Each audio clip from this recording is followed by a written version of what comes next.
The most powerful empire in the ancient world could not defeat a group of small, divided city-states. This is one of history's greatest contradictions. The Achaemenid Empire controlled vast territories, from Asia to the Middle East, with organized armies, wealth, and administration that most civilizations could not match. And yet, when it faced a small region of independent cities, ancient Greece did not achieve total victory. It struggled, it was resisted, and it failed to fully dominate the region. So the question becomes unavoidable.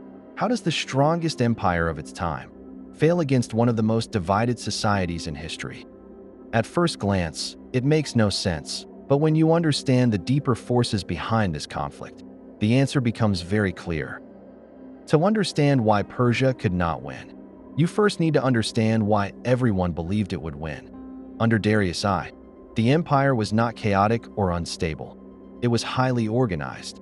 Provinces were connected through administration systems. Taxes flowed from all regions into a central power. Road networks allowed rapid communication and movement. And at the center of its military strength stood elite forces like the Immortals, that a professional army always maintained at full strength. From Egypt to Babylon to Asia Minor, resources were centralized into one system. To the ancient world, this created a simple assumption. Persia was unstoppable. Every logical measure supported it: size, structure, resources, and manpower. And yet, this illusion of total strength hid something important, something that would only become visible in war. The Greek world looked nothing like Persia. Backhand index pointing right. Ancient Greece.it was not an empire. It was not unified. It was a collection of independent city-states. Athens, Sparta, Corinth, each governed itself. Each had different priorities. Each often competed with the others. On paper, this should have made them weak.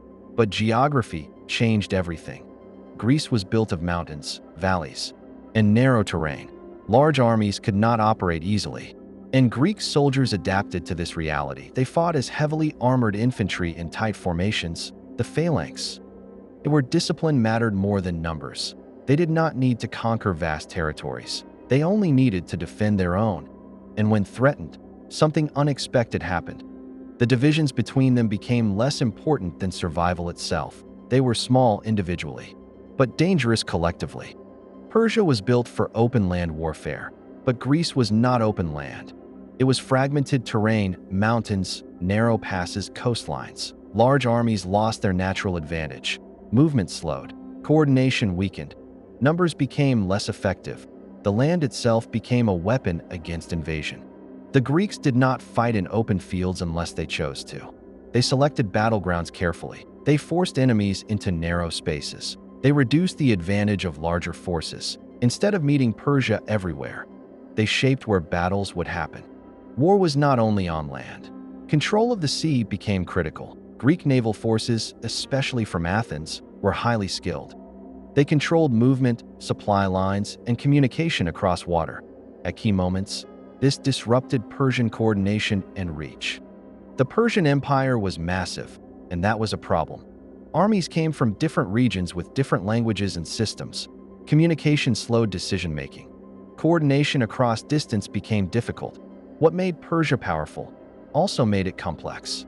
Normally divided, the Greeks united when survival was at stake. They did not become one empire, but they became one resistance force when needed. That temporary unity was enough to resist invasion. So why couldn't Persia defeat Greece?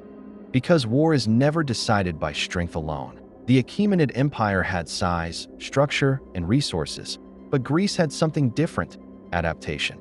The Greeks understood their terrain.